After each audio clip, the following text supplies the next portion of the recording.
The House Committee on Appropriations will come to order. Will the clerk please take the attendance? Chair Hernandez. Here. Representatives Miller. Here. Shepard. Albert. Here. Aller. Here. Brand. Here. Van Singel. Here. Whiteford. Here. Yarrick. Bolin. Here. Glenn. Green. Heisinger. Here. Leitner. Here. Maddock. Here. Slaw. Van Workum. Here. Hoadley. Howdy. Love. Present. Pagan. Hammoud. Here. Peterson. Present. Sabo. Here. Anthony. Here. Brixey. Here. Cherry. Here. Hood. Present. Kennedy. Here. Tate. Here. Mr. Chair, you have 27 members present, a quorum. Thank you, Mr. Clerk. Representative Whiteford moves to approve the minutes of the December 11th meeting. There being no objection, the minutes are approved. The purpose of today's hearing, I'm sure everybody knows at this point, we've all been following a situation that started along 696 in Madison Heights, well known as the Green Ooze situation, that is now spread to Detroit and Sanilac County as well, and are all being currently investigated and work being done on those sites. This became a very big item on the news as we saw actually green ooze seeping out along 696. So we're here today to talk about that issue, talk about the department's response, their procedures that are associated with that, the communication that comes along with that. We have local levels of government here from both the Madison Heights property or location and the Sanilac County location to talk about their experiences as well when they were brought in, how they found out about this, what resources they have locally that we could collaborate and work together. Obviously, we want to make sure that the programs we have in place are working to the absolute best of our ability. And this is a committee that funds the department, but we also have the job of having oversight on the department and making sure that the dollars that we are appropriating are being used as effectively as possible. I do want to thank all of our guests that are here today. As I said, we have, I think we have state legislators, city and township officials, county officials. We have emergency management departments, concerned citizens. I believe we have people from the police departments locally as well. This is the Great Lakes state. Michigan our natural resources are what makes this state, and our fresh water is what makes this state. And any time that comes into question, it is of great importance for this legislature to make sure we're doing everything possible to protect those resources. If you've followed this committee over the past year, you know that I'm not one to talk a lot. This is probably, I've already talked more than I have the last year combined. But this committee gets to the point and we get things done for the people of Michigan. And that is exactly what we need to do here today. If we don't take this situation and make an attempt to work together and learn from it, we are not doing our job as appropriators and overseers of the departments that we fund. So that's what this committee will do today. We will get right to the point of learning more about this and ultimately coming out of this committee with how do we improve this process. That is the ultimate goal here. The ultimate goal is not point fingers and blame somebody. It is how do we improve the process, make sure that these cleanups and investigations go as smoothly as possible, include our local levels of government, include our legislators, and that we use these dollars as responsible as possible. So I thank everybody for being here today. I thank everybody for the interest in this topic. We will have 3 groups come up and speak before us. We will start with Eagle, and they will start, and then we will move on to a group of locals from the Oakland County site, and then we will finish with a group of locals from the Sanilac County site. At this time, before we start, I'm going to have Vice Chair Hoadley give him an opportunity to do an opening statement as well. Thank you, Mr. Chair. I appreciate it. And I appreciate everybody coming today to talk about this important issue. First and foremost, we have to make sure that we are protecting the health and safety of both the people and our environment here. And so, that's our responsibility here as a committee. And I appreciate the chair taking that very seriously and having this hearing today.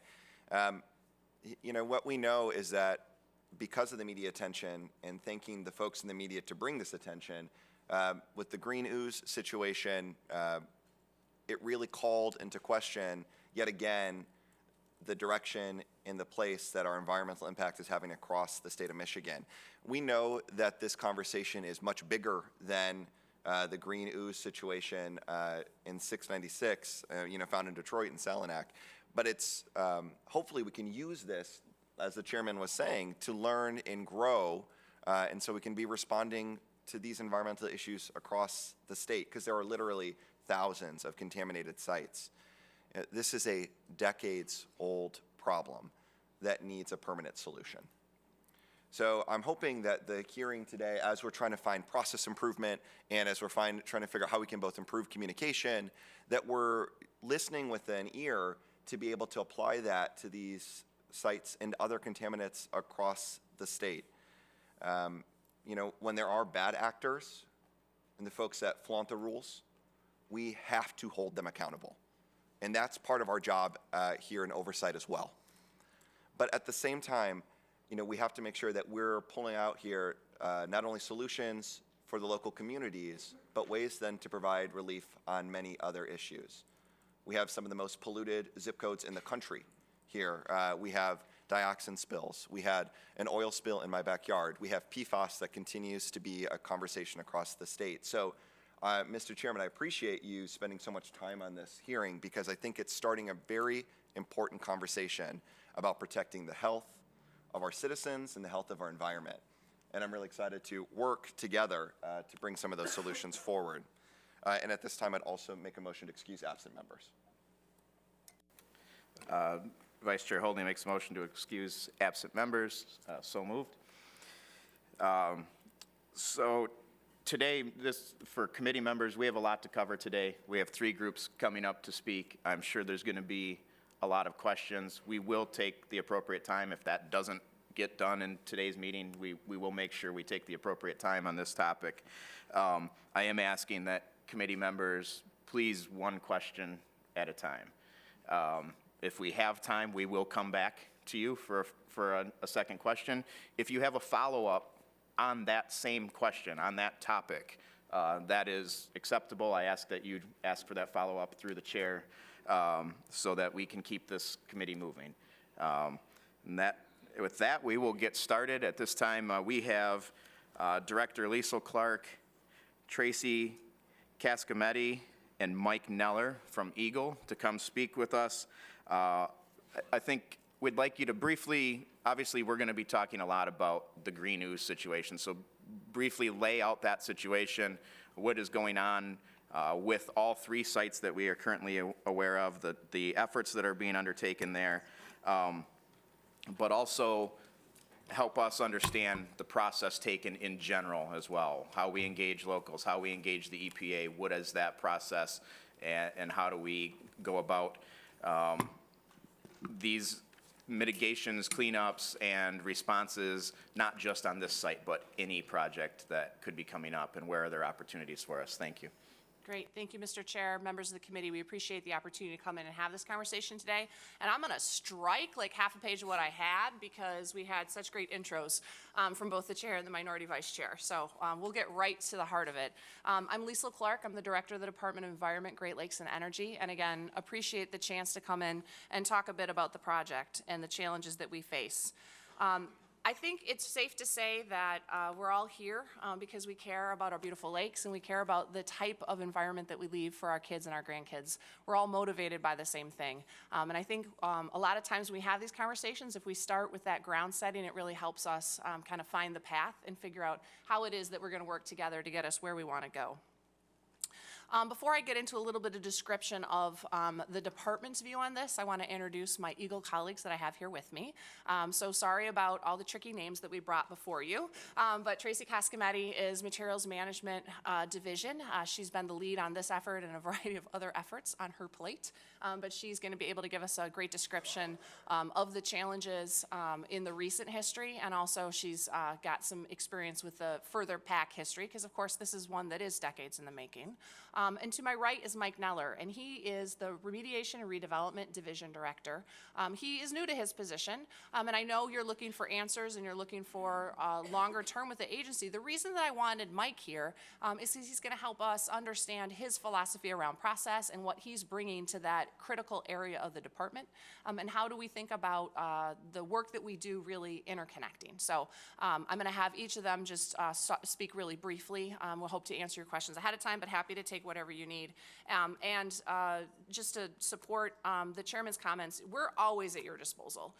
So I believe Representative Aller said to me at one point, maybe a year ago, I feel like I'm talking to you all the time. And I said, that's great. I like to talk all the time. I think it helps us avoid challenges when we have more regular and often conversations. And that's what our team is really working to do.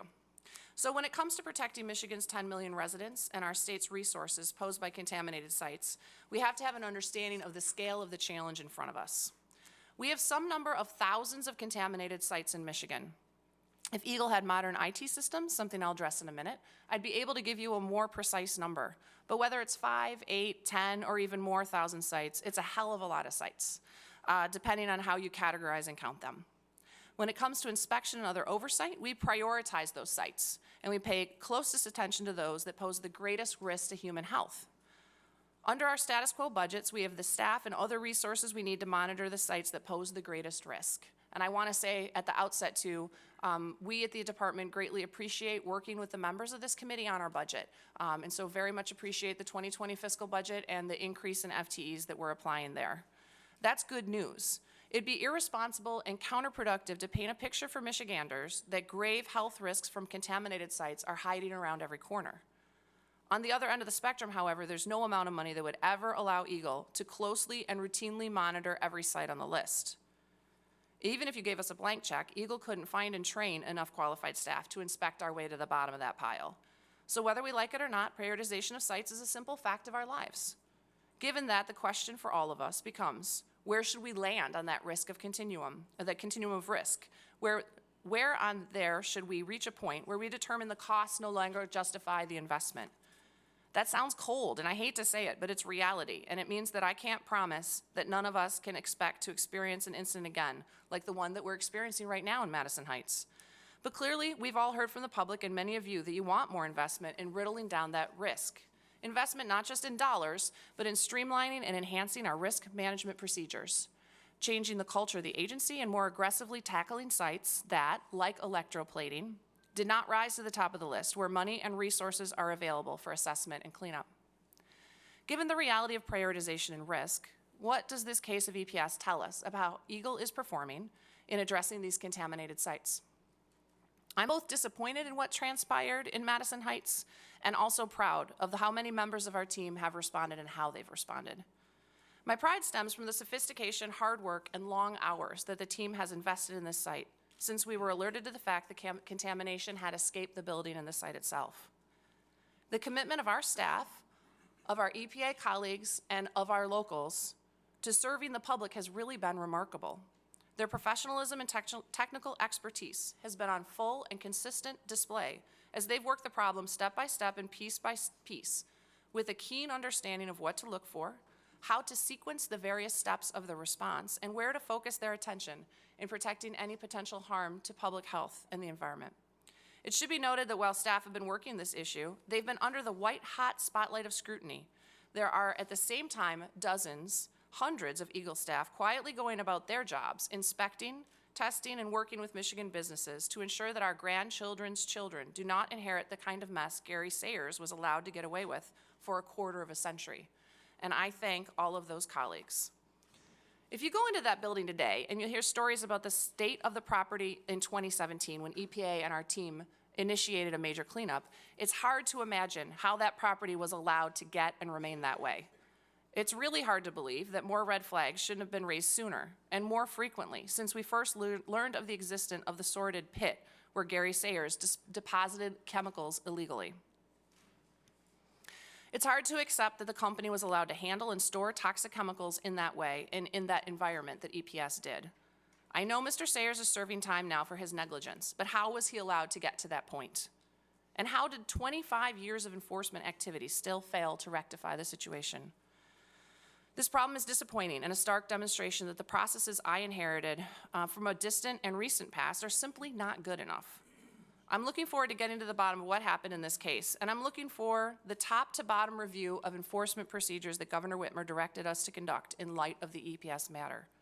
We're moving forward with focus and purpose to conduct a thorough and comprehensive process guided by a third party over the next few months. I'm anxious to share with you the results of that assessment with you and with the governor. Enforcement's just one area in which our business procedures at Eagle will benefit from greater standardization, consistency, and predictability. And we plan to apply lessons from this immediate review to other aspects of our operation.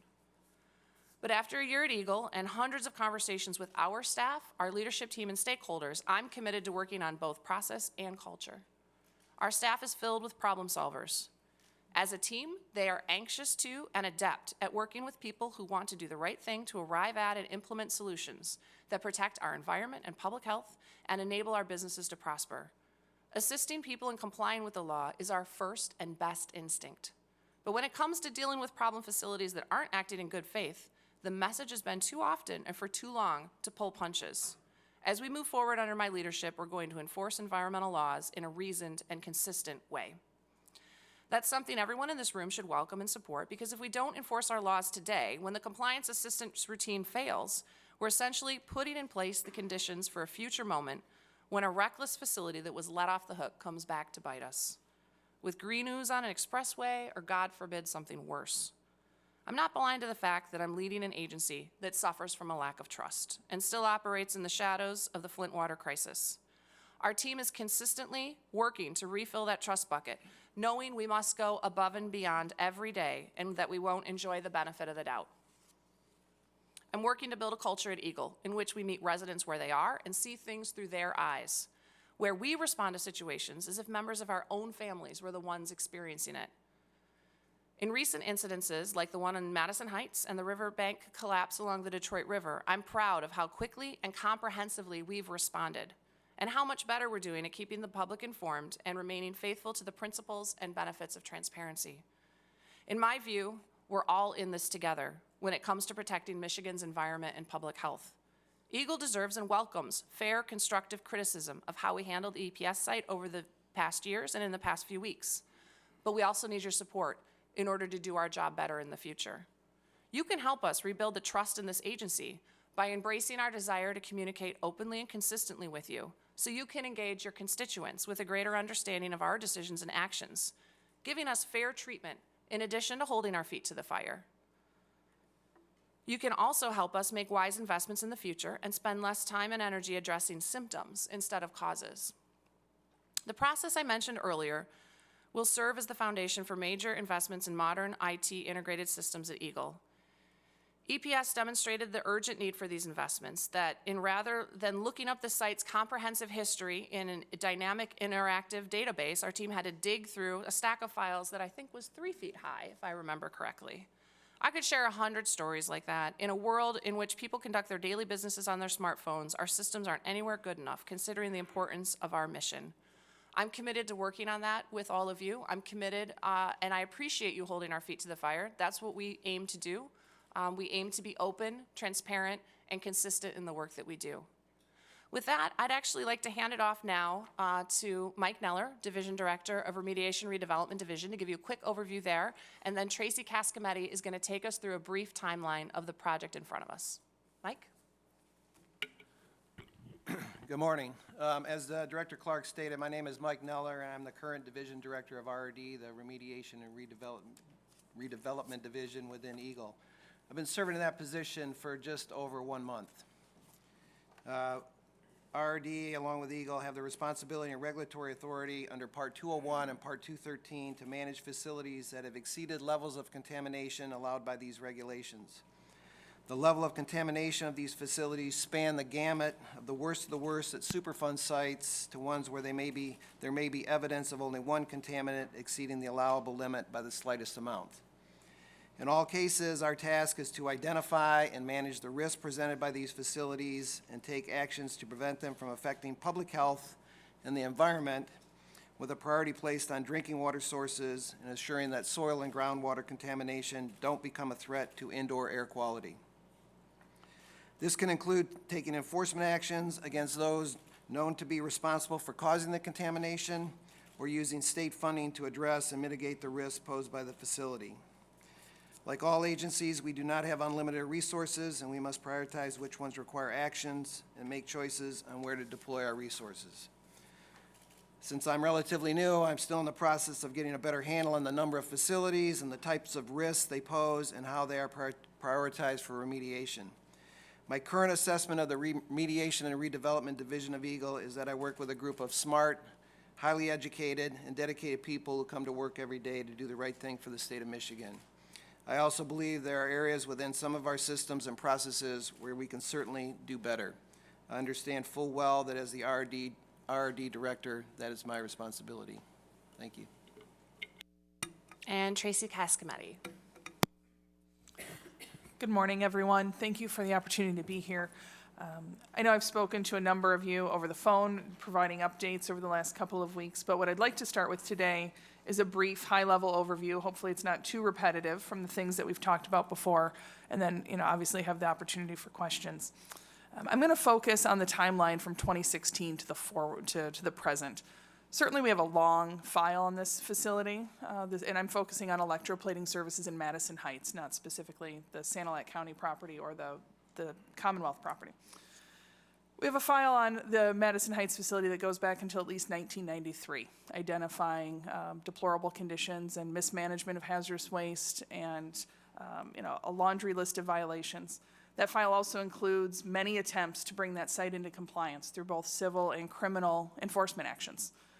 But unfortunately, those traditional means of attaining compliance were not successful with Gary Sayers and his business. And I think we can all agree that more should have been done sooner. Right? But what I'm going to focus on now is 2016 to the present to give you a sense of what's happening out there on the ground and what caused this specific situation.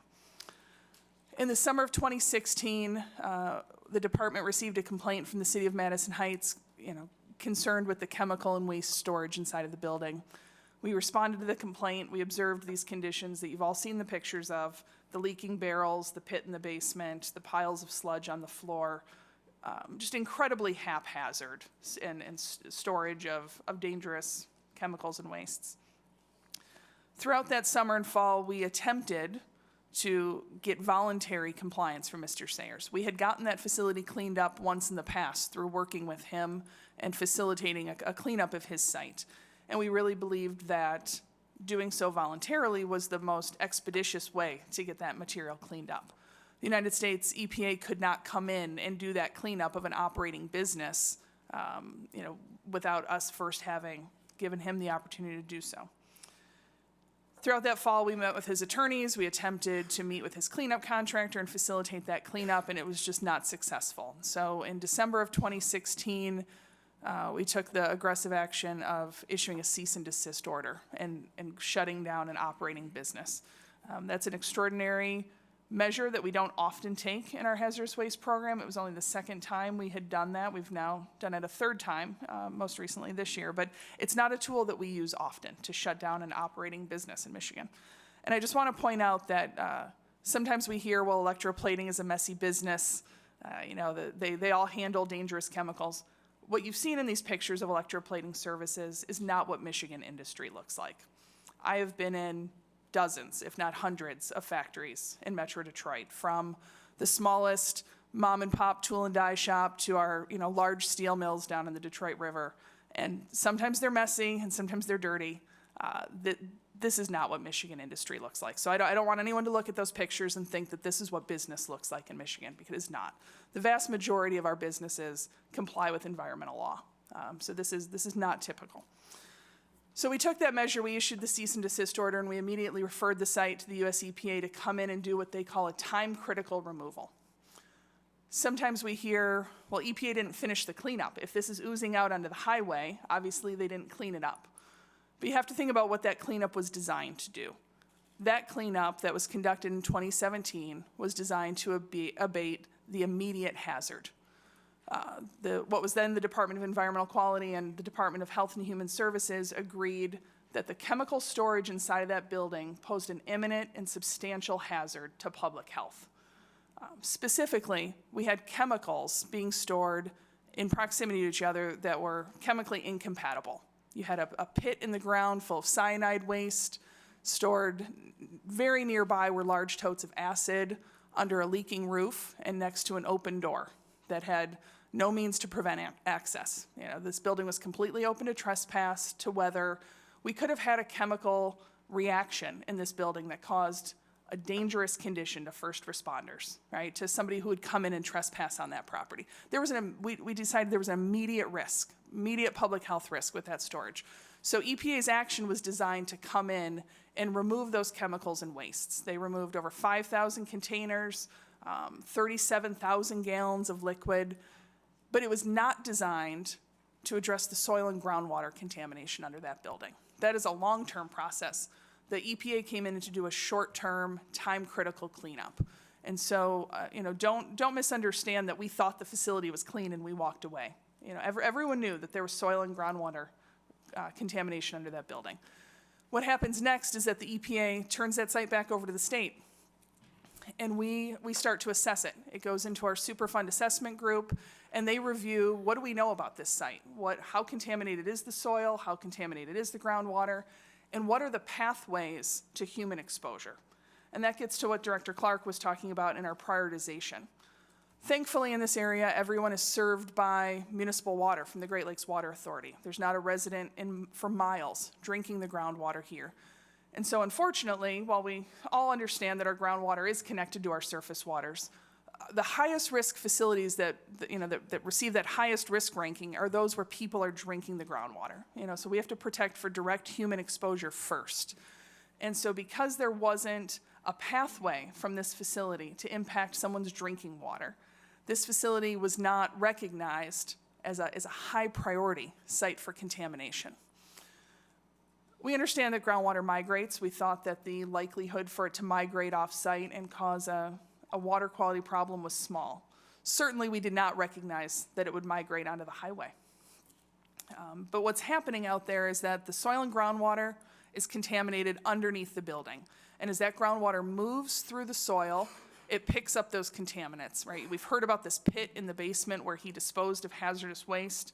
The groundwater moves through that pit. It picks up those contaminants like hexavalent chromium, cyanide, TCE, PFAS, and it moves through the soil, moves off-site, and because of the significant elevation change from the businesses that sit up on the service drive and 696 below, it's literally just by gravity coming out on the side of the highway.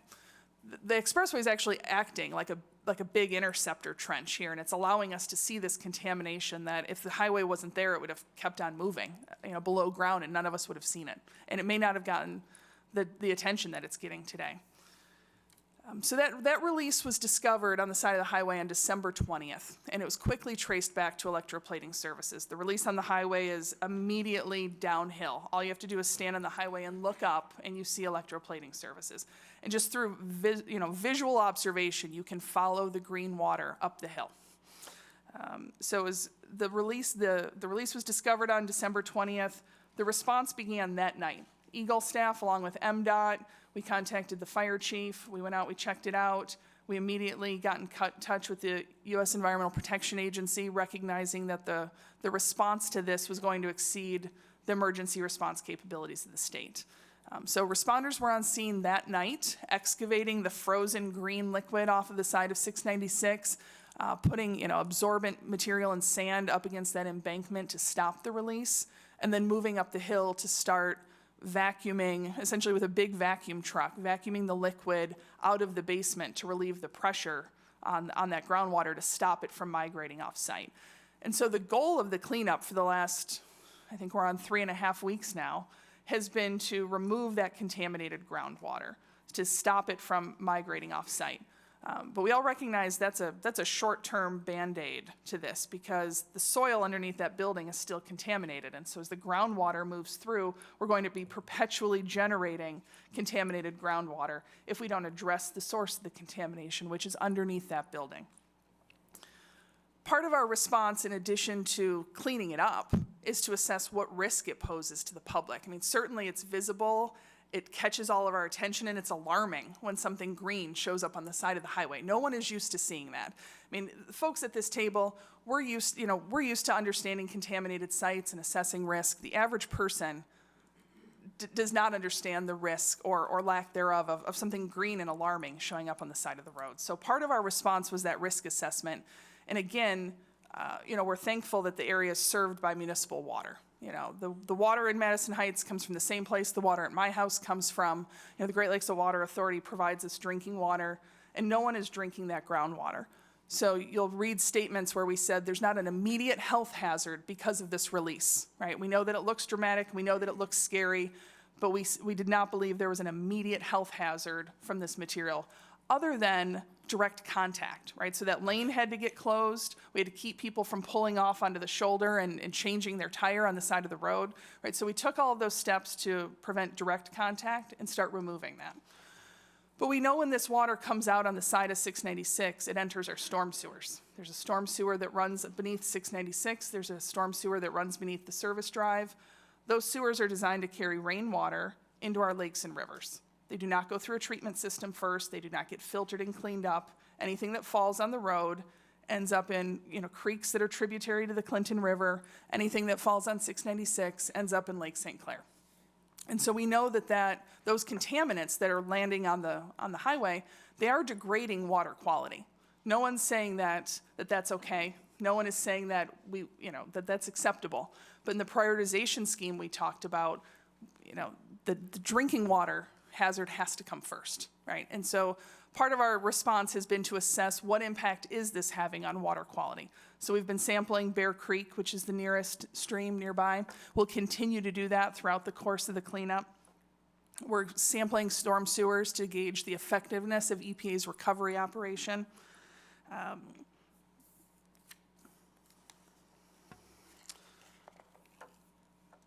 The next step in the investigation, in the response, that first step was really recovery, right? Let's vacuum this liquid up. The next step has turned into, let's make sure we understand the full scope of contamination on this property. So we know that groundwater is moving north. It's moving from the facility underneath the ground through that permeable rock and sand that we put under our roads, and it's coming out on the side of the highway. But the EPA, in conjunction with Eagle, has been doing what we call site characterization.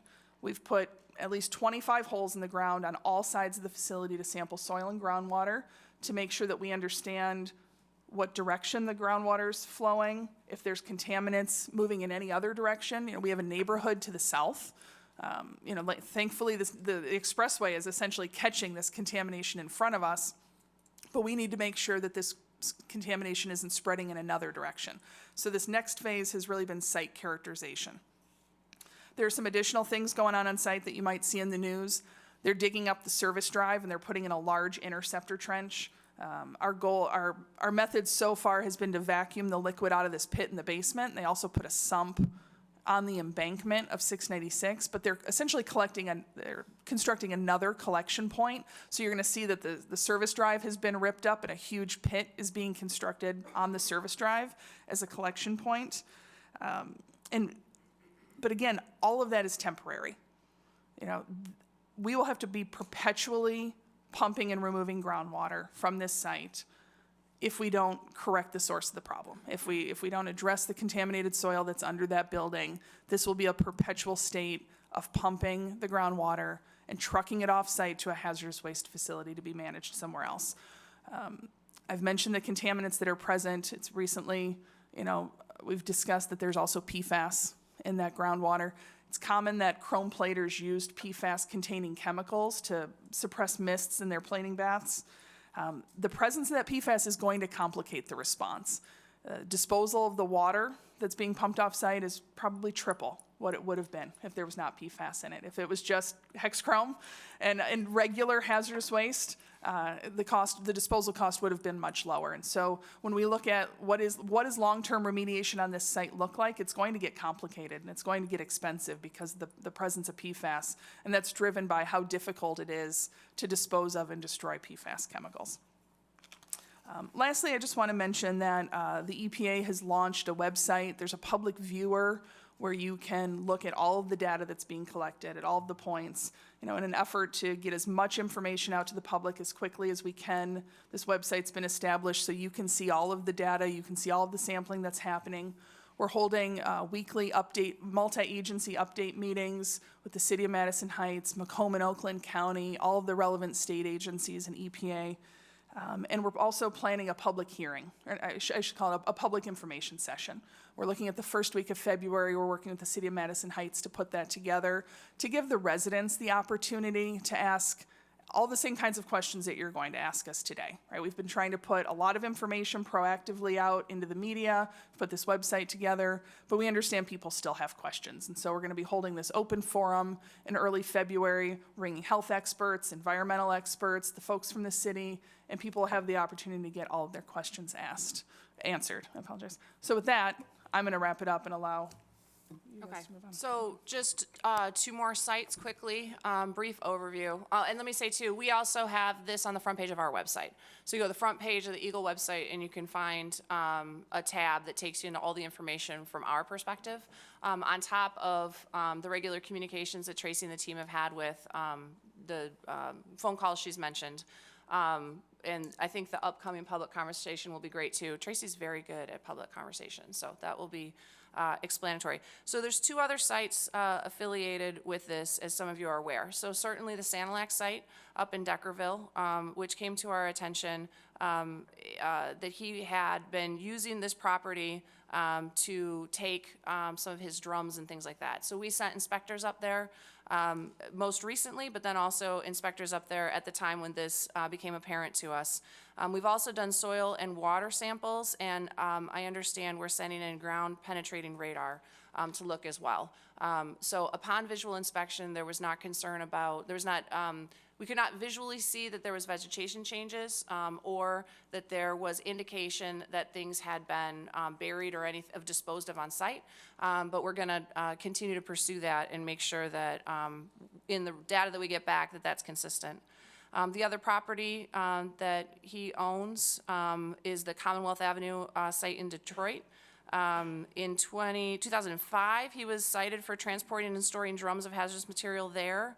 The Materials Management Division's been involved in that one as well, and it's been kind of regular on our list. We were back out there with the City of Detroit and the Fire Department recently to gain access, where we saw that he also has pits where he's been disposing of liquid over there as well. So that liquid is in the course of being tested and then pumped and removed. So there'll be more to share about that. And finally, he has a vacation home, which we also did a drive-by, just to make sure that it wasn't a residence like the Sanilac facility, but actually was a residence. So just wanted to share a few of those with you all. So with that, we've talked for a long time, and I want to make sure we've got a chance to take questions. So thanks for your attention, and happy to answer anything we can here today and follow up with whatever we can. All right, thank you for your testimony. I'm sure we have questions, and I also want to make sure other guests get to testify today too. I'm going to get right into one of my biggest frustrations with this entire process, and understand that Sanilac County is my house district, so I'm going to talk a lot in terms of what I've seen in Sanilac County, but I was following this issue closely. I had asked my staff to start doing some research on this. I had been reaching out to Candace Miller in Macomb County following this before the Sanilac County site came up, and wanted to engage the department and have these conversations.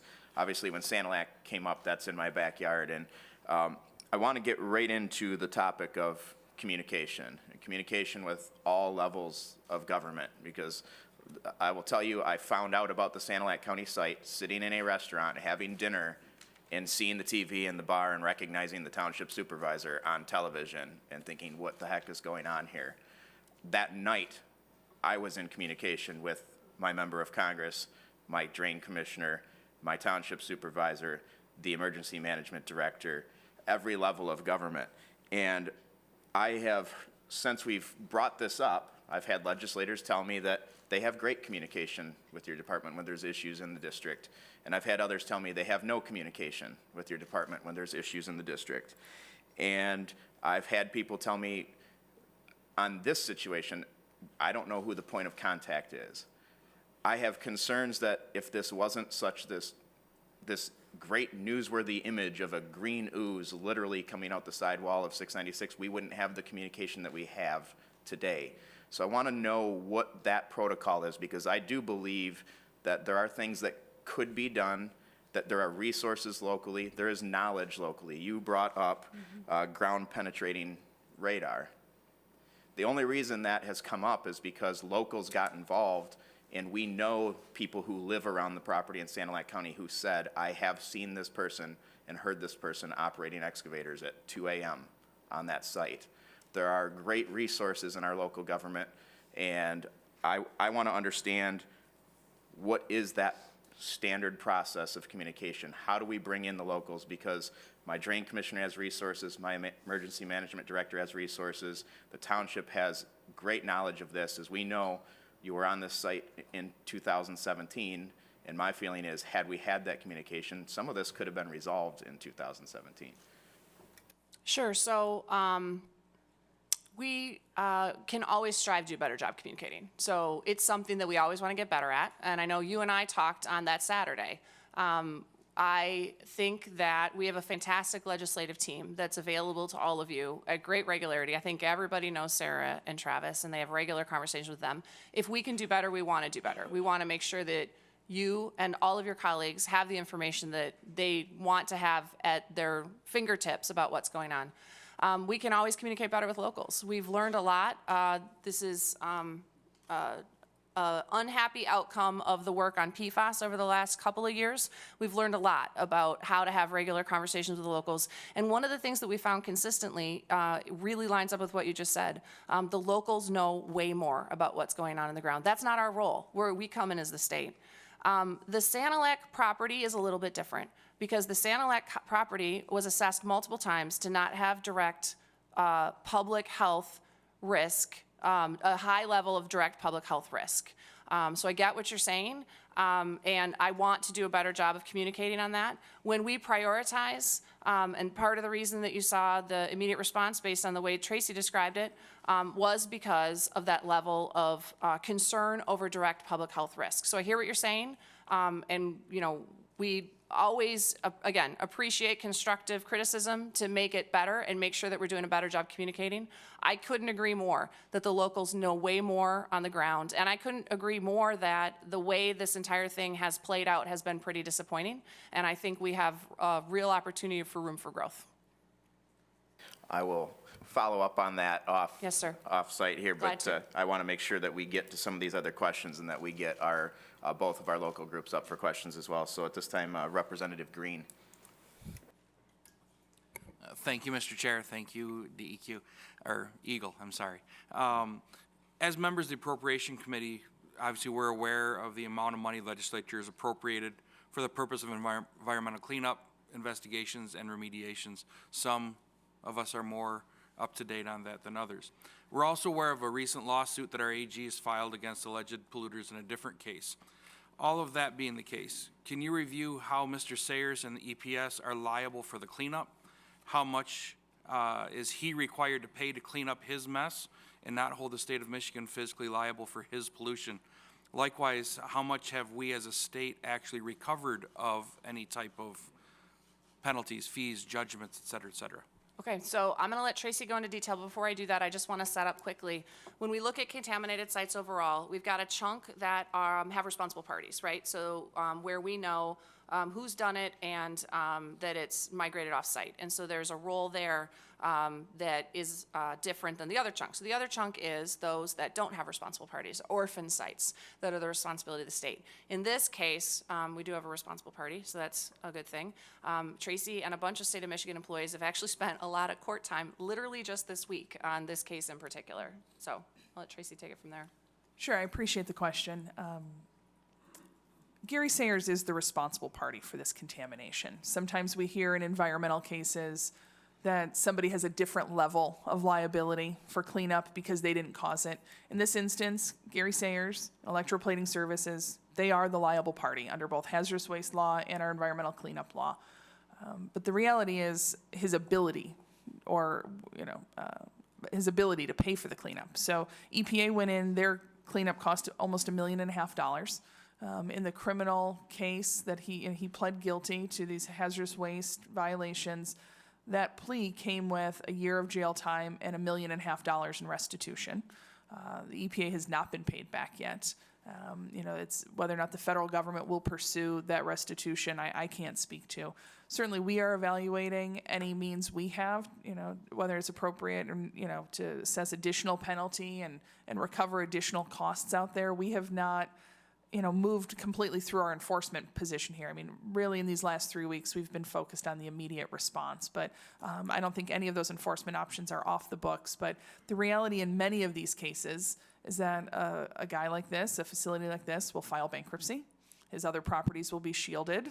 They're under another LLC. They will be shielded from liability on what's happening here. And a lot of times the public pays for those cleanups, unfortunately. Representative Van Single. Representative Sabo. Thank you, Mr. Chair. I'm really glad that we're having this conversation. I think we're kind of overdue for it, long overdue. And I'm trying to recognize that there's long-term implications here as well as short-term.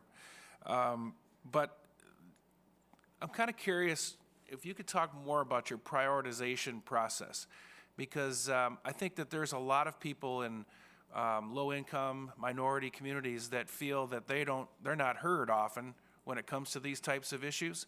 And how does that play out?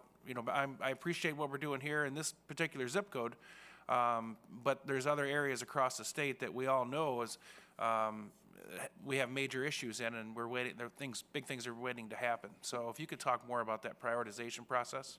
Yeah, so Representative, I couldn't agree more. And in fact, that's been a priority of ours for the last year. So just a couple of things at a high level before I talk about the prioritization itself.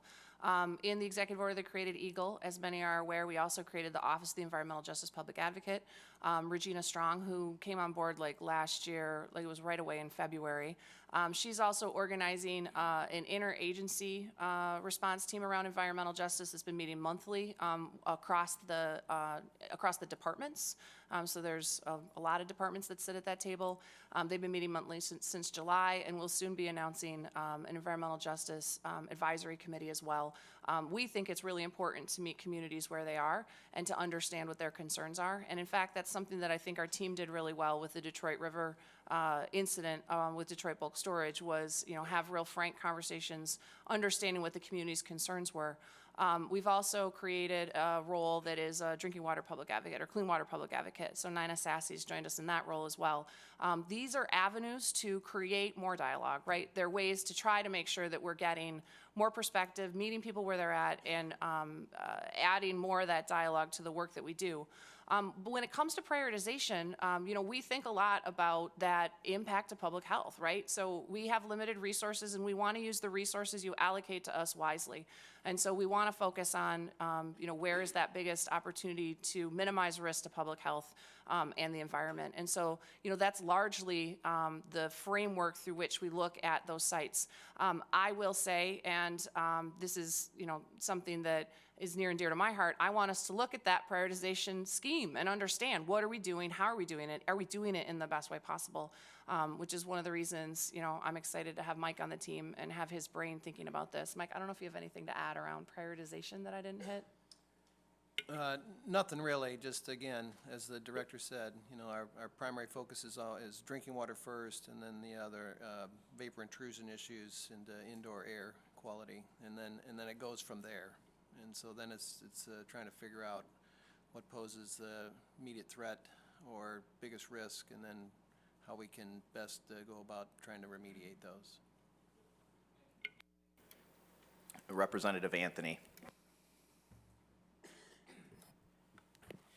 Thank you, Mr. Chair, and thank you all for being here. I think this is, as Representative Sabo mentioned, just long overdue. And this seems like such a big issue, a big crisis. I mean, when we received all of these documentation, it has, several administrations before probably most of us were here. It has, Governor Snyder, Governor Granholm. And when I looked at the timeline, I noticed that I was in middle school when this particular issue started, when the first, letter of warning was presented to this individual in this company. And I'm a little bit older than when I was actually in middle school, but I mean, literally the mid-90s is when this started. So this seemed so big.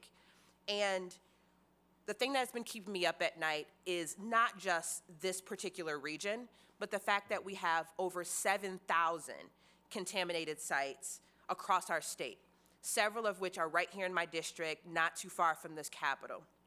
And so I guess my question is twofold. One, what is the department doing to address that big number, that over 7,000, and trying to get that number down? But also, you just talked about limited resources, and this is the Appropriations Committee. I know many of us want to dig into the policy, but we have the purse strings at this committee level. And so my question is, what financial resources will we see, particularly in this year's executive recommendations, to address the over 7,000 contaminated sites in our state? Because it's so easy for folks to say that's just happening in Southeast Michigan. But as one mid-Michigan representative, it keeps me up at night that this is a statewide crisis that we need to address. And I want to make sure that as a member of Appropriations, that we're being responsive to the department's needs. Yes, thank you. So first of all, as you all know, I will get in deep trouble if I talk about the executive budget ahead of time. So well done trying to get me to let stuff slip. It is a big challenge for the state. We have an industrial legacy, we have an industrial heritage, and that makes us who we are as well, in the same way that the Great Lakes do, right? The two things are really intertwined, and we have to view it as they are intertwined. So that prioritization component is really critical. As I said in my opening remarks, you could give me a blanket check and I still couldn't commit to you that something like this is not going to happen. So what we need to do, and what the team is committed to do, is prioritizing those resources that are available in a way that focuses our time and energy, again, to mitigate risk, prioritizing public health and the kind of pathways that Mike just described. And I will say, I think we need to look at processes and make sure that we're doing that in the most effective and efficient way. So that's what we're going to do from the department perspective. But I look forward to ongoing conversations about, how do we make sure we wrap our arms around this challenge and put the best foot forward together. Thanks. All right, and I do want to let committee members know that we have a very large list of questions. We will dedicate the time to this issue, but we also have locals here that I want to make sure they came here today. I want to make sure we get to them, and we will come back to this issue as a full committee or even as a subcommittee if need be. So we're probably not going to get to all these questions, but we will dedicate the time to it, and hopefully we have the department's commitment to do that as well. Yes, sir. I do have time for a few more questions for the department. Representative Aller. Thank you, Mr. Chair, and thank you all for being here and providing an overview of the situation. One thing that puzzles me is you had indicated this is a 20 to 25-year history at this site. I'm curious as to how does DEQ Eagle typically handle situations where a violation has been issued, and yet, in this case, it seems that it's been violation after violation after violation without response. So what are the processes that are in place to prevent this type of situation from happening, and/or why was this allowed to go on for such a long period of time? So I'm going to let Tracy give a little bit of detail to EPS particularly, but I want to let you know I'm disappointed. I'm disappointed with where we're at. I don't feel confident in what I've seen here. But I will say, as I hope I've been saying consistently this morning, I'm committed to looking at these processes and to having this conversation about how can we do better. I think we can always get better, and I think there is a lot of opportunity in what we've laid out here to do a better job. But Tracy, if you can give us a little more insight, because I know we've had this conversation together quite a few times. Sure, and thank you, Representative Aller. I will echo Director Clark in that I'm not proud of a history that goes back to 1995 and allows for a violator like this to do business in our community. This timeline is not something that I'm proud of.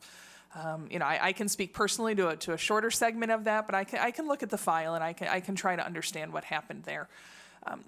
Typically, our enforcement approach is a progressive approach, right?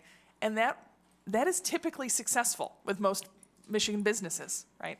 We go into a business, we identify a violation, we issue them a violation notice, most of them fix it, right? With that voluntary level, there's not a fine, there's not a ticket, there's not a penalty, there's a letter that says, this is what you're doing wrong, please fix it. And most of them do. But when that doesn't work, we have this progressive escalating process. And what we have at EPS is a history of trying to move through that progressive process. We have a criminal case from the early 2000s when he was transporting these drums between Madison Heights and Detroit. We prosecuted him criminally. We entered into an administrative or civil consent order that came with penalties to get both of those sites cleaned up. But this is not a site that's subject to, needing an operating permit. A business can start up and generate hazardous waste without a permit from the department, but then they are subject to inspection. And so I think it should have been inspected more frequently. I think that once somebody has an enforcement history like that, we did get that site cleaned up one time. In 2007, we entered a consent order and we went in there and we said, okay, this place is cleaned up. But he should have stayed on the radar. I mean, this is where it fell down, right? I mean, that shouldn't have been a clean bill of health, right? A red flag should have been there. And this is, I think, what we're getting at with the prioritization. We really need a risk-based process where we're not just saying, okay, we go to certain kinds of facilities once every 5 years and a different kind of facility as we get complaints. We need more robust, data management systems to make sure facilities like this don't fall through the cracks in changing leadership, changing staff, and that sort of thing. But I will say that our progressive compliance and enforcement approach works for most businesses. It was not successful here, and more aggressive action should have been taken sooner. Representative Hammoud. Thank you, Mr. Chair. Thank you, Director, for being here today. I'd actually like to follow up on that just a little bit. The latitude given to chronic polluters is absolutely terrifying. And it's troubling that as a regular citizen who we have to abide by laws and regulations or there are real consequences. I can only drive on the streets for so long, receive so many tickets over a period of 20 years before my license is suspended or revoked permanently. And yet, in this case, it's indicative of our regulatory approach that it seems there aren't immediate consequences for violating the law. And so I think I'd like a little more concrete of an answer as to why there were years of citations and violations with no enforcement action taken. I would ask the question of, is it a shortcoming of our regulatory framework? And I know the answer is to say yes, because I believe it is. But I would love to hear if you can provide a little more in-depth response as to how is it that these chronic polluters can continue on and on and on and never have their license or their permit revoked entirely. Well, we, continue to want to have a conversation about what does that process look like. So we are going into a series of reviews as an agency because of actually a variety of incidents over the last few months, right? So we're going into review of how do we handle emergency response. We're going into review of how do we do compliance and inspection.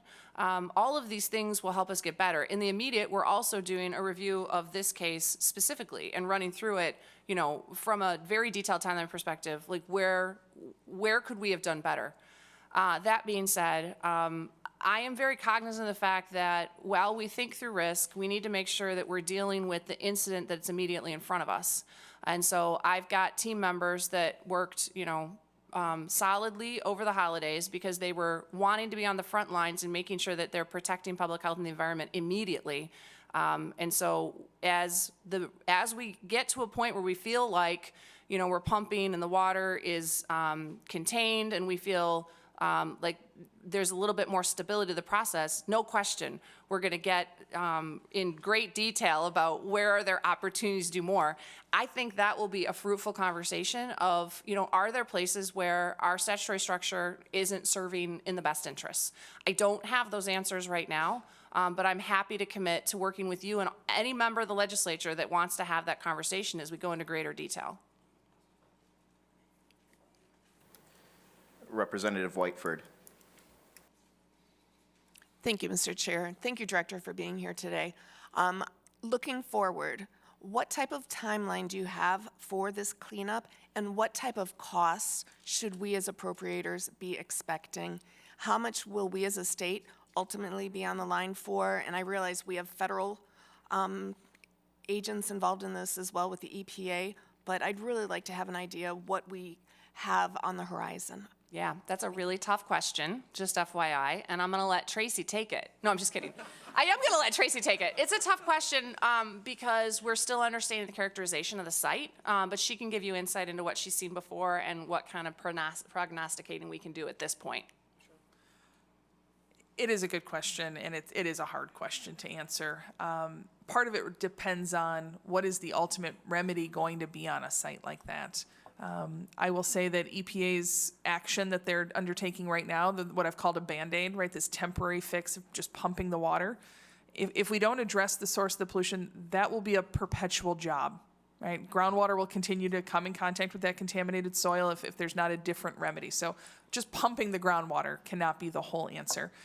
And what we have out there right now is EPA's emergency response branch. They have timelines that they work under. They can only be on a site for, it's 1 to 2 years. They have a cap. Generally, it's a $2 million cap that they can spend without getting additional approvals. And those additional approvals are something that can happen. But that's sort of the general framework for what constitutes an emergency, is something that can be done in 1 to 2 years and under $2 million. We're in the process right now of working with EPA to try to engineer a long-term fix, and part of that is understanding the extent of the contamination. Like I said before, the presence of PFAS is going to likely double or triple disposal costs for soil and groundwater that has to be hauled off-site, and so that has brought the figure up. We've been working on this site, I think we're 24 days now we're on. They've spent about $200,000. So, and this is on the Band-Aid. Okay, so I could throw out a number just to be dramatic, is it $2 million, is it $10 million? I don't know, but it's not in the hundreds of thousands, it's in the millions. Representative Love. Thank you, Mr. Chair. Thank you, Department. I am really thankful for the ooze, because that green ooze, the earth oozing that up on 696 is like a person who throws up. It's a warning sign of something greater happening. And had that not happened in Madison Heights, you may not have come over to the Commonwealth location in the city of Detroit. And we know that 48217 is Michigan's most polluted zip code. And it has multiple violations there. The residents, the citizens suffer from asthma and cancer and all types of illnesses because of all the hazardous toxins that are handled there, from wastewater treatment to a variety of things, to major violators. And it's very disheartening, and as my colleagues said, it's troubling that they can go on and on and on with receiving these citations. And as you said, Ms. Tracy, because I can't remember your last name, we could have done, or we should have done more sooner. And I want to make sure that the department is empowered to do that. So my question is, one, before I get into that, a few years ago, the former Attorney General, they had a criminal division under their Department of Environment, and he ended that. I understand Attorney General Neller has re-implemented that. Have you been working, does your department work with the AG? And what level does it take for us to get to a cease and desist? Because it's not right for people to have to live in fear about oozing and dripping things in their neighborhoods. And so we want to make sure we take care of that. So what is the level of, that we have to reach to get to the cease and desist? And do you work with the Attorney General's office? Yeah, no, those are great questions. And first of all, you know, I'm going to just keep saying I'm disappointed too. I'm disappointed with where we're at. I share that with you. And Tracy and I were saying on the way over here that we were glad as well because that contaminated water found that pathway to the expressway, you know, we are having this conversation. So it's a different conversation because that happened. So yes, we do work with the Attorney General's office, and we have had conversations about the additional enforcement people that the Attorney General is seeking to bring on, and I think that's an active process. So just was over there yesterday, having conversations on a variety of things. That being said, when it comes to a cease and desist order, it is something that, you know, needs to be built up to. We go in, as Tracy said, and have these conversations about what are they doing wrong. So often, businesses want to operate in the right way. They just want us to tell them how to be in compliance, and they want to be in compliance. So it's not an inappropriate answer to say it depends on the situation. It depends on what area it's under in terms of media. So are we talking about air, water, materials management, et cetera? Because our statutes are different too. And that's not a bad thing necessarily. It's a complicated thing for us as an agency. But our statutes give us different levels of response and a different way to respond. And so we work through that depending upon who the violator is that we're working with and the progress that they're making along the path that we've put forward for them. Mr. Chair. For the sake of time, we got to keep moving here. I have one question on the Commonwealth property, and then we're going to move on to our locals. I think it's safe to call Mr. Sayers a serial contaminator. I mean, he has a long history dating very far back on multiple sites. And I think a common concern we've heard here is timeline, right? You know, we go back to the 1990s on some of these sites. In Sanilac County, we know that we were there in 2017. And as I read the updates we've been receiving from you, I see Detroit Fire Department inspectors discovered suspicious liquids in several pits at the Commonwealth site. So we know Mr. Sayers has issues at his properties. This was actually found by Detroit Fire Department inspectors. When was the last time Eagle was on the Detroit site? So we went on site on January 2nd together with the city, and when we went on site that day, we weren't able to get entrance into everything we wanted to see. And so the fire department went back out, was that Friday the 10th? Do I have my dates right? Yep, and so that's when the pits were discovered. Okay. I think a concern from a lot of this committee is we want to make sure that there is an aggressiveness in following up, particularly on situations like Mr. Sayers, where we know that he has a history of this. I know in Sanilac, yeah, the barrels were empty, but were they empty when they were put there? We don't know. We want to make sure this is a situation, and that a lot of people have asked about prioritization as well. I don't know any higher priority than Gary Sayers right now, and I think that those are things we're going to continue to talk about and ask going forward on some of these timelines of why things have dragged out over time. There can't be a higher priority than this guy's properties. I hope that we're checking into, does he own anything else in the state? What do the locals know?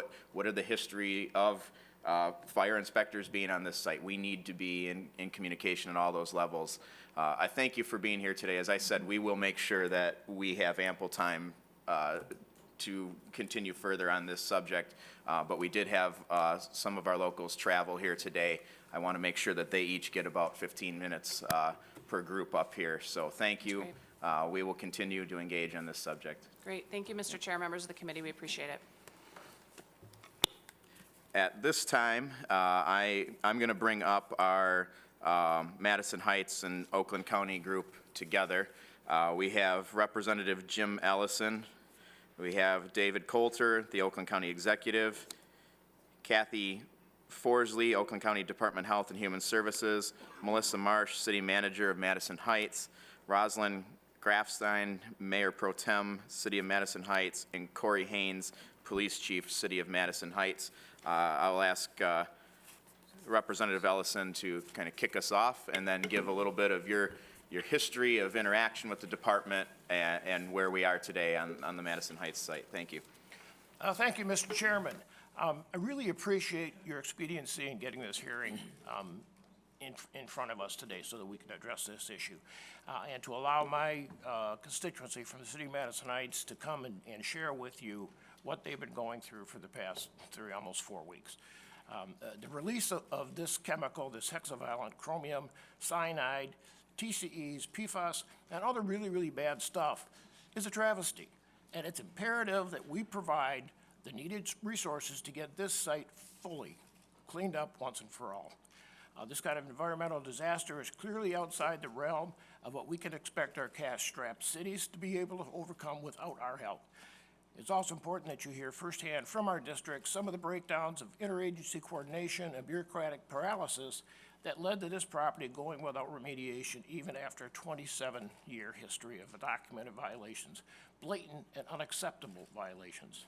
And finally, I would caution everybody that we cannot, as a legislative body, afford to simply categorize this as the result of an extraordinarily bad actor. There are lessons we can and must learn to change the conversation moving forward. If only one good thing comes out of this environmental disaster in my district, I'm hoping that in the future, we will look back at the date of December 20th, 2019 as the day that marked the pivotal moment in our state's history where we finally began to take our stewardship of the environment as seriously as we should have been.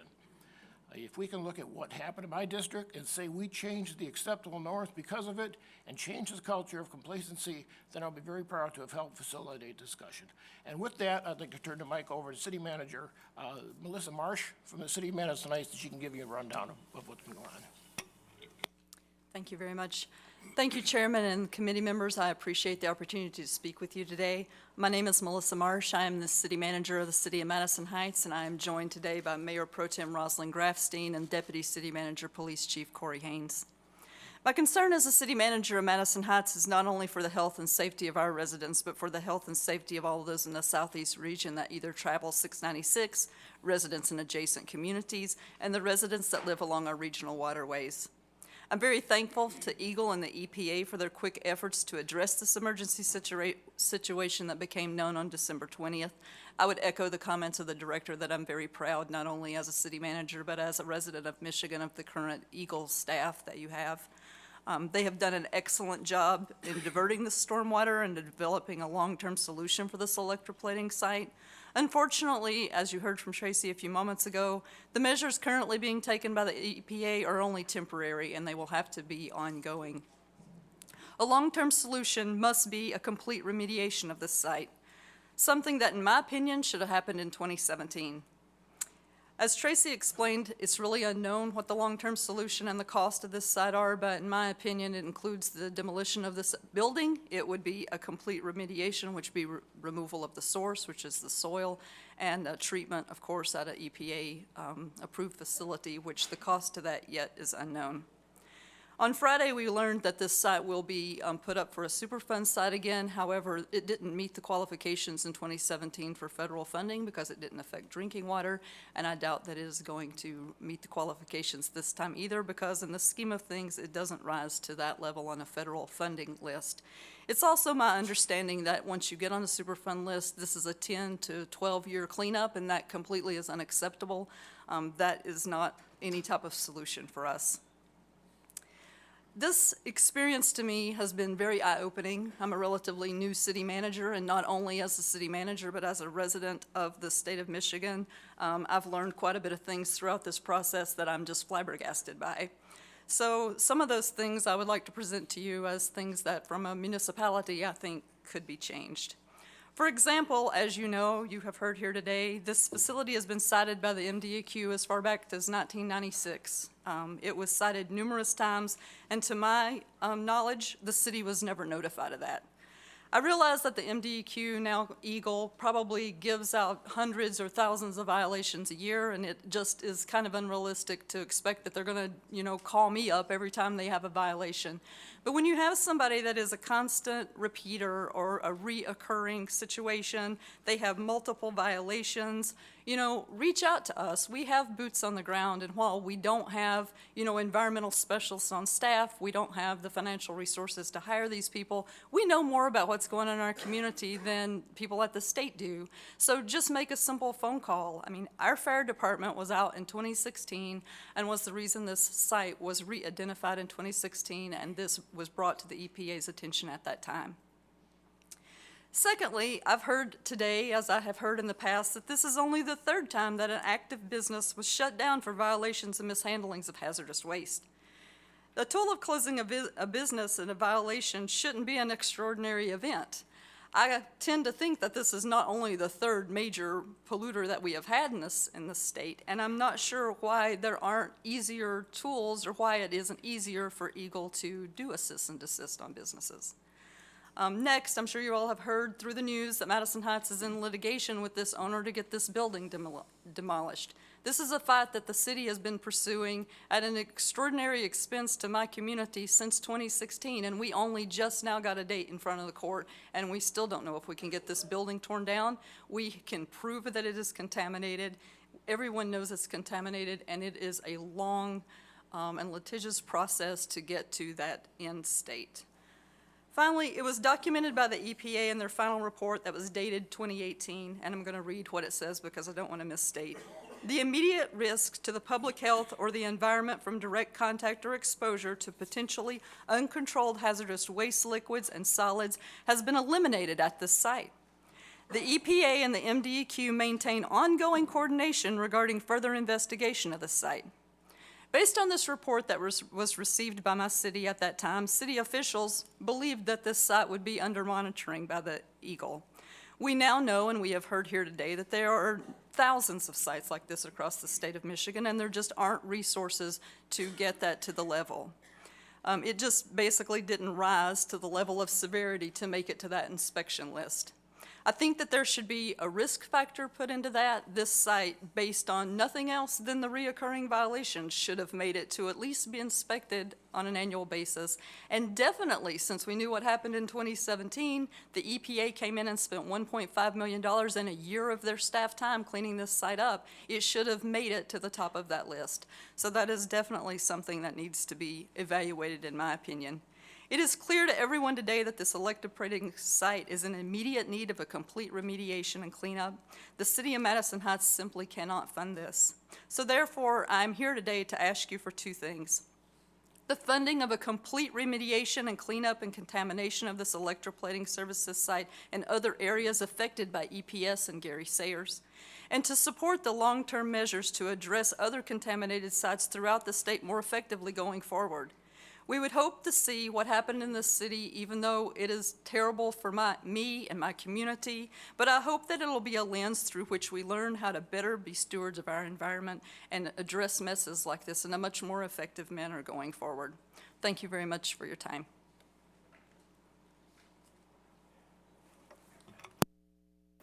Any others wish to speak to the subject? Yeah, thank you, Mr. Chairman. I'm Dave Coulter, the Oakland County Executive, and I want to thank you and Representative Hoadley and the members of this committee for allowing Oakland County to join our partners in Madison Heights in testifying this morning. And thank you for having this hearing.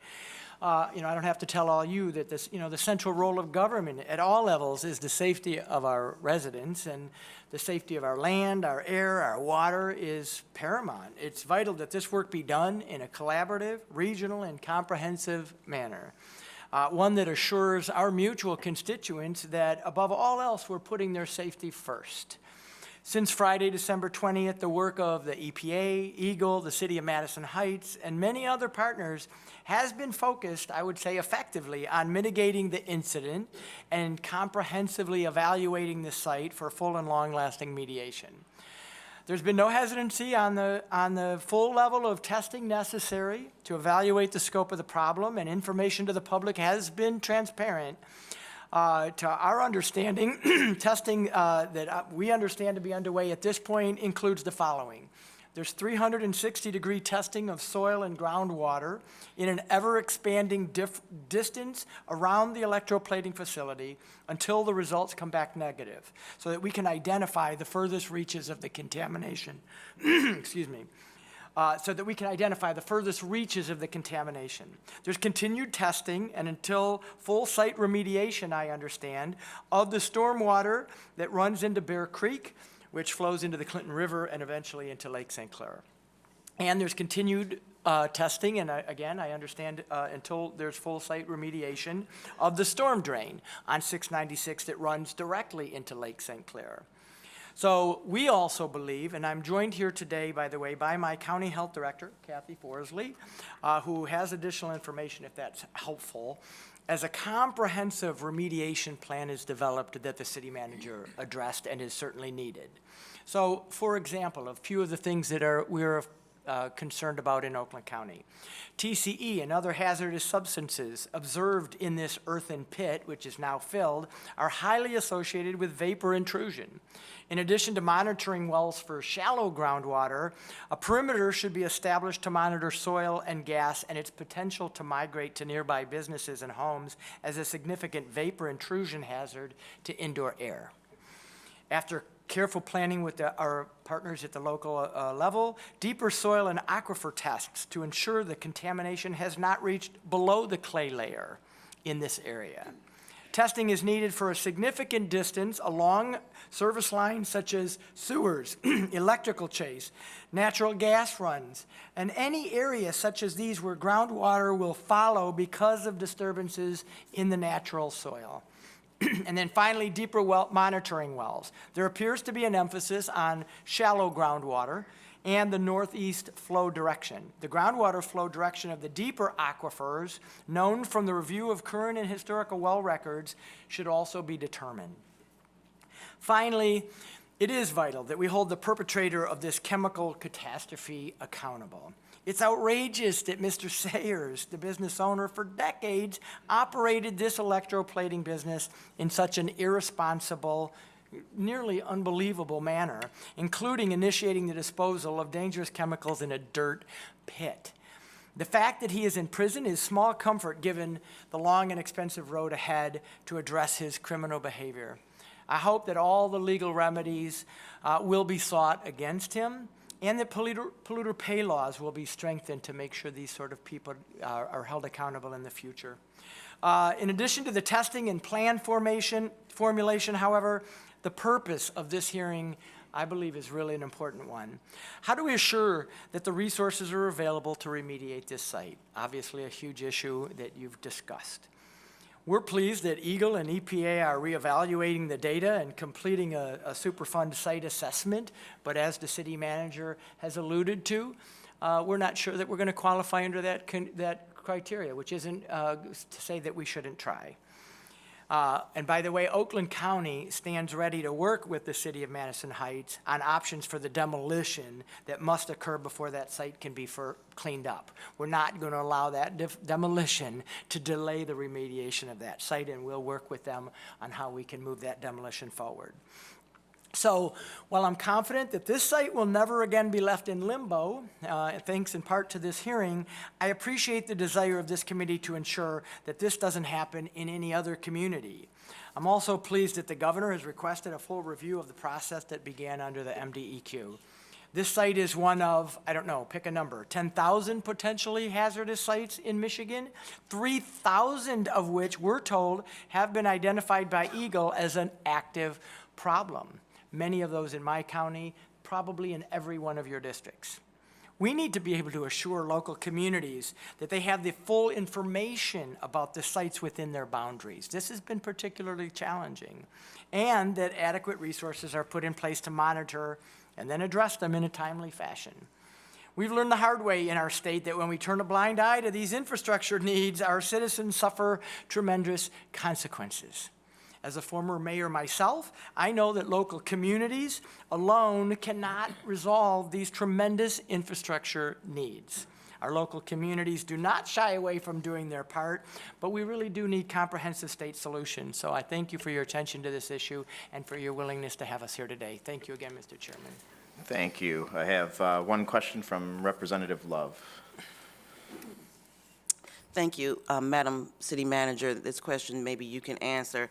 I'm curious to know how close residents live to this area, because I am reminded of, in 48217, of that area is highly toxic, and a building was demolished, and years later they built a playground, only to find out that children couldn't play on that playground because the soil was so contaminated. And so while I'm very curious to know what they find of how deep that groundwater goes and how long that's gonna be contaminated, but how close do people live to that site?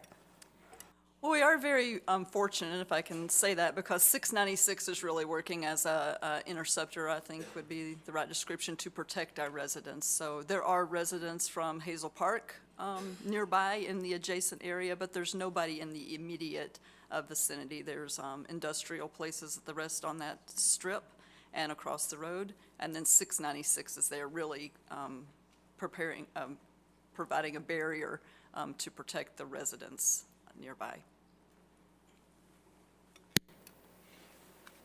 All right.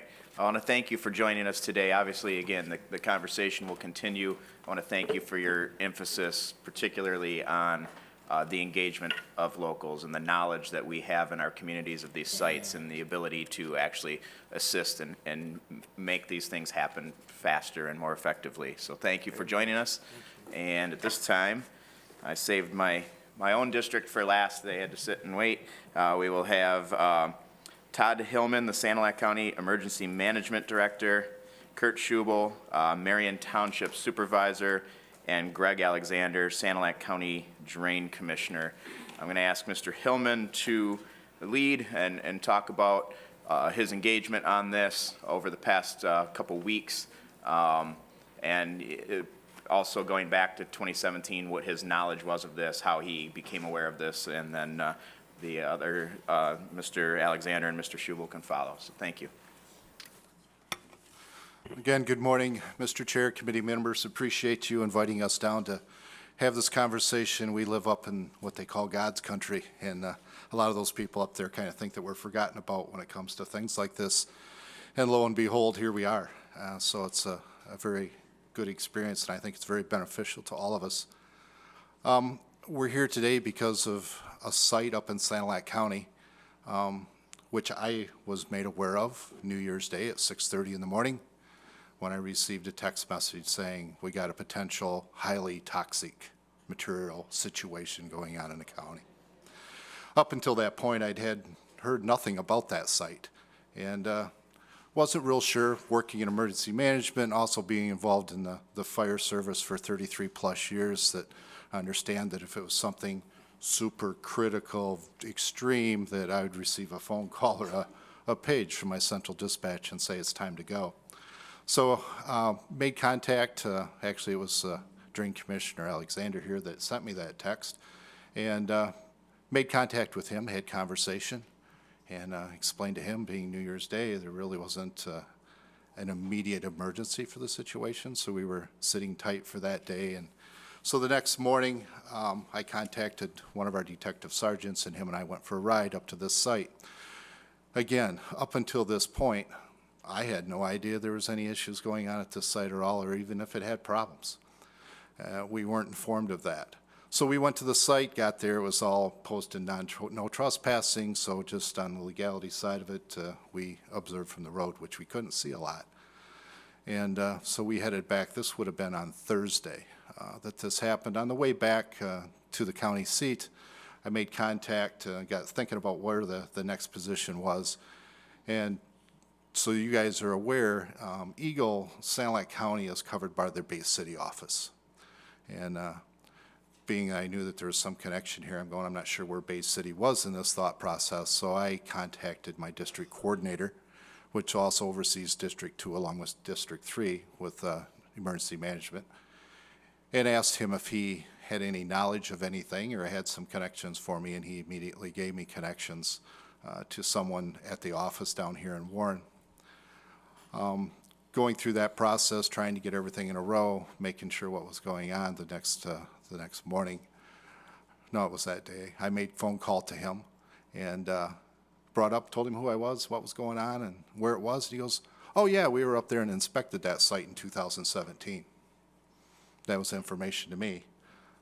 In the meantime, we've got citizens that's getting a little on edge. You know, not with luck really down here, as they mentioned that everybody's on a municipal water system down here. Up there, we're not. Everybody that surrounds this piece of property is on a well. So there's some big concerns with people there. So we made that connection, and he said that they were up here. There was an inspection done, and I asked for a copy of this report. And his answer back to me was, "Well, I can't get that to you. The guy that's got that report's on vacation till Monday." And I'm going to leave it at that, because at this point, today, right after this point, I still have not received a copy of that report to know what was found or even what was done. Okay? So we moved forward with that, had several conversations back and forth. Representative Hernandez, we talked, Congressman Mitchell, we talked, and trying to figure out where we were going to go with this process. Friday went by, still nobody was coming up here yet. I finally got told that somebody would be on their way up. They'd all be up on Monday. So we went through the weekend. We still got some very concerned citizens at this point because it's starting to come out on the news. I mean, it was pretty amazing how the news media showed up on some doorsteps, and I'm sure Mr. Schubel will explain that. But we started to get concerned people, and Monday came up, and we ended up with 2 people from the DNR investigative unit and a gentleman from the EPA, and went walking through the property. Was there anything visible seen? No, I don't know that. There wasn't that we seen. That was obvious. But then as I'm sitting here listening today, you know what? Neither did anybody else until December 20th, till the ooze come out of the cracks. Maybe the ooze just hasn't poked its head out up there. I hope it's not there. Okay? But just asking for things to move along here. They come up, did that inspection the next day. Gentleman came up from Eagle, took some soil samples, some water samples. That was over a week ago. I still don't have any answers to that. I've got concerned citizens that are really jumping. Okay? So last Friday, I went to Warren to the meeting, and after the meeting, I had spoke to that gentleman about getting me the information needed so that I could get their wells tested to put these people at ease. As of today, I still don't have that information of what I need to look for when I send this in to have it tested. That's my frustrations, okay? I know, being in emergency services and being a first responder, the #1 problem that we have with everything, and it's been for years, is communication. But even if we could have known, you know, send an email to the township supervisor, send me an email and say, hey, we were at this piece of property back in 17, that we were there, at least when our people come up to us and say what's going on. We can say, hey, they were back there in 2017. They didn't really find anything. I can't answer that question right now, okay? And I got there's not a lot of people, okay? It's not nearly as densely populated, but all these people around there still have grandkids that play in the streams. They still drink the water. And remember, we're drinking off of wells here. We're not dealing with municipal water system. And there's types of things that we need to get addressed, and it don't seem to be moving forward. Maybe it takes time, but they need to talk to us and tell us that so we can tell our people that. And I'm not here going after ego whatsoever. I'm here to improve communications. Been in the business way too long to sit back and go after them. But we need to work on this. This is something that really, really, really needs to happen. We talked about the ground sensing sonar to come up and make sure nothing's buried there. That was talked about a week ago Tuesday. Yep, it's being scheduled. Yep, it's being scheduled. That's all I've heard. Okay? I got to give my people some answers. You can only pull them along the chain so long. So that's where I'm at. Like I said, I'm not out to get anybody. I just said we need to improve this. And I got some concerned people up there. They really are. They live in God's country. This stuff don't happen up there. So if we can get this taken care of, we can close the gate on that one, and they can move on to something else. So that's about all I got to throw out to you. Thank you.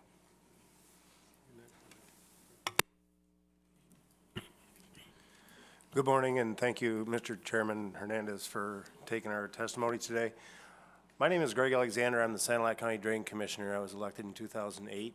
I've been there for a few years. I took an oath as well to protect the health, safety, and welfare of the residents of Sanilac County. And I take that pretty seriously. Candace Miller is a colleague of mine. She does the same type of work, and we understand, and we work every day with other counties, other agencies, the Michigan Department of Agriculture, on a regular basis, multi-departmentally, because God never stopped the water from one county to the next. It flows freely downstream. Understanding that some of the resources that we share and we can offer up through our GIS system is a great tool. I've added soil layers, LiDAR information, property information IDs are always on there. When I received the third-party report on New Year's Eve, and I'm sure you can imagine what I was doing on New Year's Eve, third party, the resident had reached out to the newspapers before he actually even tried to reach out to the emergency management. So I was the one at 6:30 in the morning that texted our emergency manager and got the ball rolling. Since then, it's been in his hands. Through the LiDAR, looking at the LiDAR, the evening when I had heard about it, you can see visible changes in the property dealing with blight for sure. And then I took some pictures from the road afterwards. And in conversations with our emergency manager, you can also see the information, the Petoskey property that was listed on the land, Sayers property as an address. You can also see the fact that the property is in foreclosure status for income tax delinquency. So it has already been published in the newspaper and is expected to go to Sanilac County's ownership in March. And I'm sure if it was just blight, I'm sure that Marion Township doesn't have the capability of cleaning up the blight. I pray that it's not toxic because through that property, looking at the GIS, you can see a natural waterway that goes through there. Now, as drain commissioner, I'm responsible for the county drains, and I know there's regulations about putting things too close to the drain, and it would be my responsibility at that point to clean up using public funds to do that. But this is a natural waterway that goes through this property and through other people's properties on its way to Lake Huron. Now, understanding this is still upstream from the Carrignandi Water Authority intake and the Detroit water intake. So the impact may be small, but I pray it's not toxic. Because we talk about, it's not an issue because it's municipal water. Well, we do have intakes in Lake Huron. And also Lexington and Port Sanilac also have intakes as well. So there's a bigger issue here, and we got to serve a higher purpose. Back to the GIS, I have shared the information with the emergency management and any other people that wish to do it. I'm offering that up. Should the DEQ or Eagle reach out, I'm willing to share any resources that we have locally to do that. And, I appreciate your ability to listen to us today. So, Kurt. All right, Mr. Chair and committee members, thank you very much. I'm Kurt Schubel, Supervisor, Marion Township. It was kind of a surprise to me because I was at my shop and I received a call from Kimberly Russell, and she asked me if she could ask me some questions. And I'm like, okay, no problem. So she comes up and asked me if I knew Gary Sayer. And I think to myself, Offhand, I didn't remember his name, and I remembered, yeah, I cited a gentleman by the name of Gary Sayers. Well, I cited him for blight. He had some things blowing around on his property. As a zoning administrator, I'm not allowed to go on the property to inspect. So everything you see is from the road. About 3 weeks after I cited him, he called me kind of upset and asking me what he needs to do. And I said, take care of the blight. And he said, well, I plan on building a pole barn. I've got a lot of building materials. From what I was told is he was a demolition for the Silver Dome. And I figured that's what the panels were. Excuse me, I've got a little voice thing going on. So he came and applied for a permit. And on the top of the permit, I wrote, just kind of out of the blue thinking, a storage facility for non-toxic building materials. Then Kimberly Russell calls me and explains the whole situation. What I have a problem with is none of the local municipalities were notified back in 2017 when Eagle came in. Now, there are supposed to be some tubes back there. I live right down the road. I remember seeing the semis haul those tubes onto that property. Now, if I would have been notified, I could have let local people know in the area that live right there to keep their eyes open. Now, from what I've been told, it's 2 o'clock in the morning. He's been out there digging holes and excavating stuff. That's the problem. And I also want to know, you have to have a license to purchase these materials. Shouldn't there be a proper disposal record of these materials as well?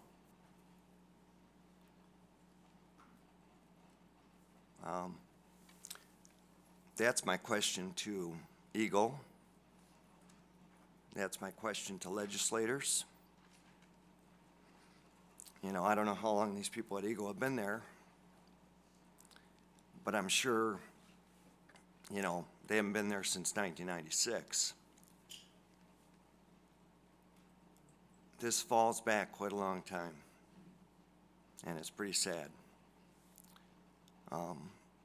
Communication, that's a big thing. So I'd like to thank everybody for allowing us to talk. All right, I appreciate your testimony. We have a few questions, starting with Representative Yarrick. Thank you much. So, myself as a former firefighter and being on city council, I've served in local government for a long time. I would say during my time, I always felt the state acted like a parent and not a partner with local government. And you've talked about notification. But the state needs to work better with local government. Could you outline a little more what you envision would be the best way to have that interaction? Well, I think with today's technology, it's become a lot easier. I mean, years ago, you had to send letters and copies and all this stuff. Nowadays, when there's inspections and things like that done, simply CC it to whoever the point person would be within that county. In my case, my county's case, it would be me, and just send it and say, hey, on this day, we were there, this is what we got, this is what we found, just so you know.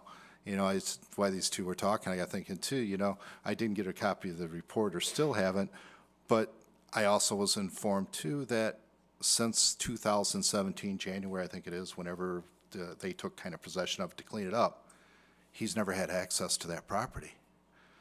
My people don't know that. I've just kind of discovered that. Okay, so would that be a good thing to take back? Yeah. Okay, here's what we found, here's what's not going on, you know.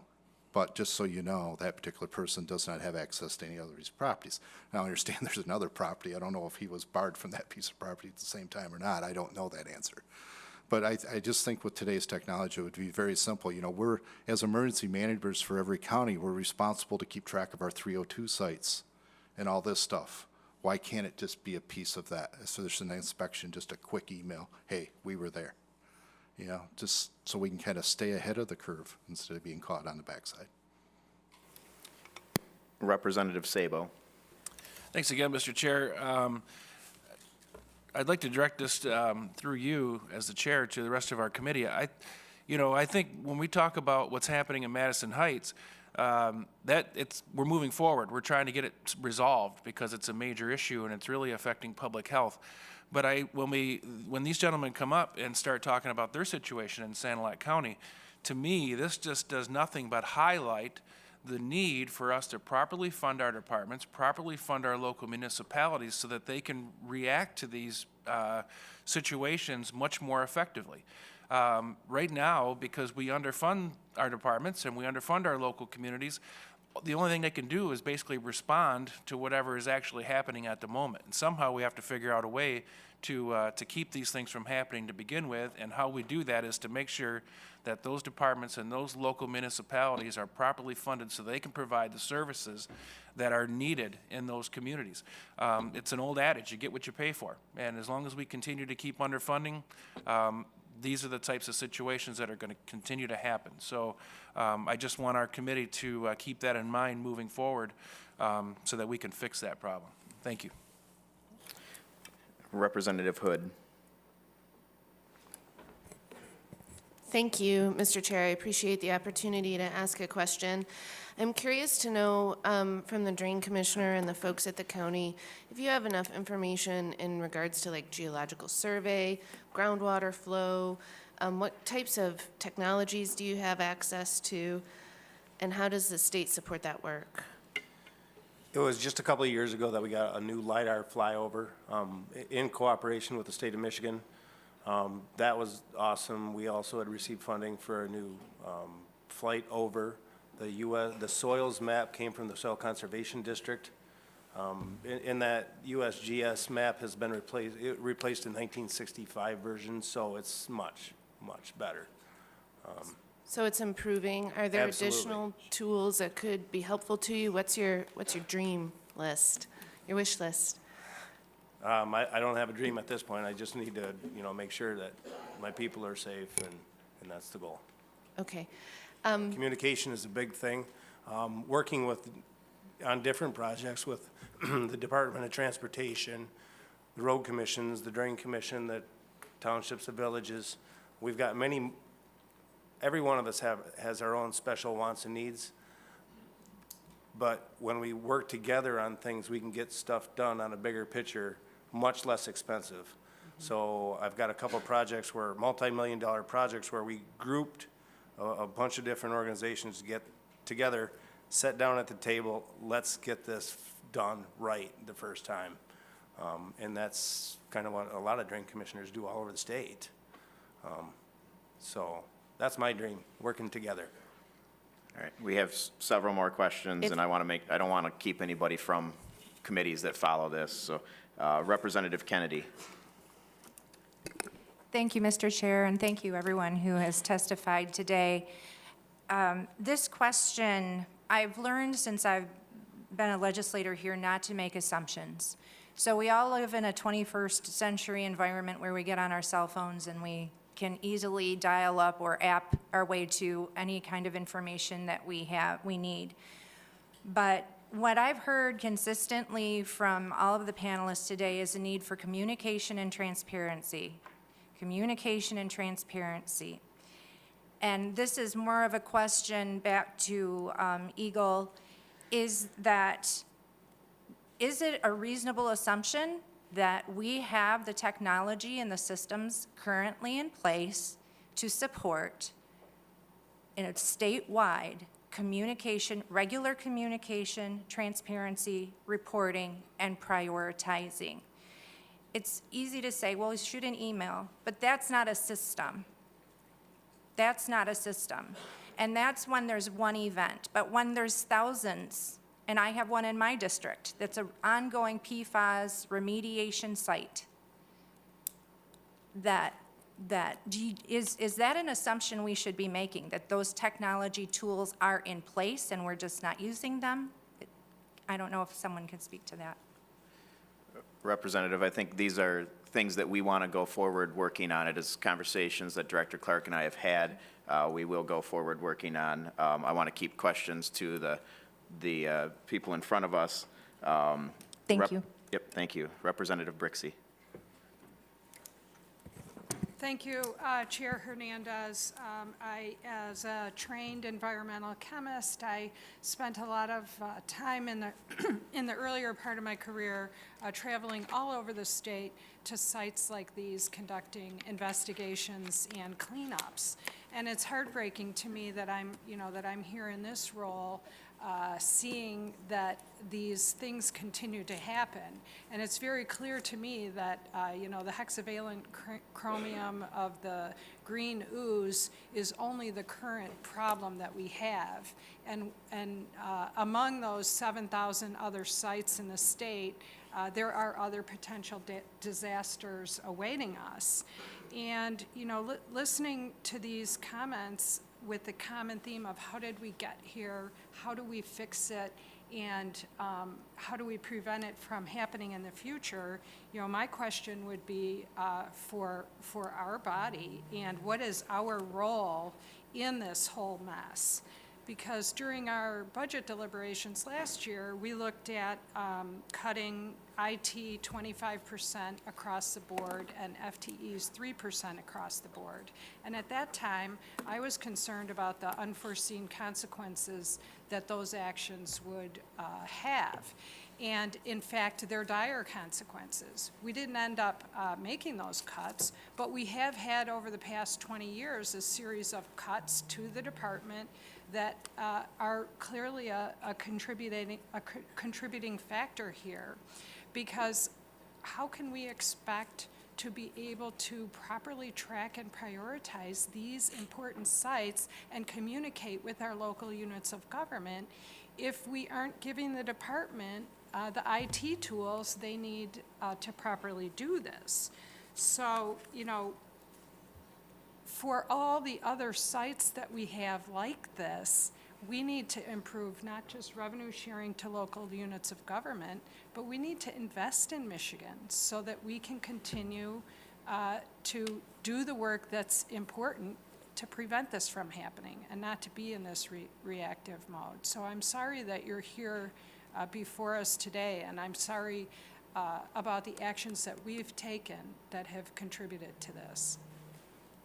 Thank you, Representative. And as you know, we do have an IT task force, and I believe we will have an upcoming hearing to present some of the findings of that task force from Chair Huizenga and that group. So I look forward to continuing the IT discussions as well. Final question, Representative Brand. Thank you, Mr. Chairman. Do these businesses that handle toxic waste have to have a liability insurance policy? They're handling this dangerous waste. So if something happens, they can pay back the city, they can pay back the state, and they can be responsible. Representative, I think that question is a deeper dive. I believe we're going to be sending a letter to Eagle Joint. I'm going to ask Vice Chair Holdney if he will do that with me of some of the follow-up questions from here. And I'll also be talking to our subcommittee chair, Aller, to continue conversations in her subcommittee on this. I know there is a lot more that we want to discuss as a committee, and that has come up from this hearing that we want to continue discussing. So we will make sure that all these questions get out there and get proper answers. Thank you for your testimony today. I appreciate all of the groups that came out. I appreciate the department being willing to come in at just the beginning of a conversation. I think we've heard some things today that all of us want to work on this. We don't want to be pointing fingers and placing blame. We want to work on this and move forward. We have to learn from these situations, and this is a great opportunity to do that. Lastly, we have a card from Pete Sutliff. He has submitted written testimony that we will place on the record for the community to view. With that, there being no further business before the committee will stand adjourned.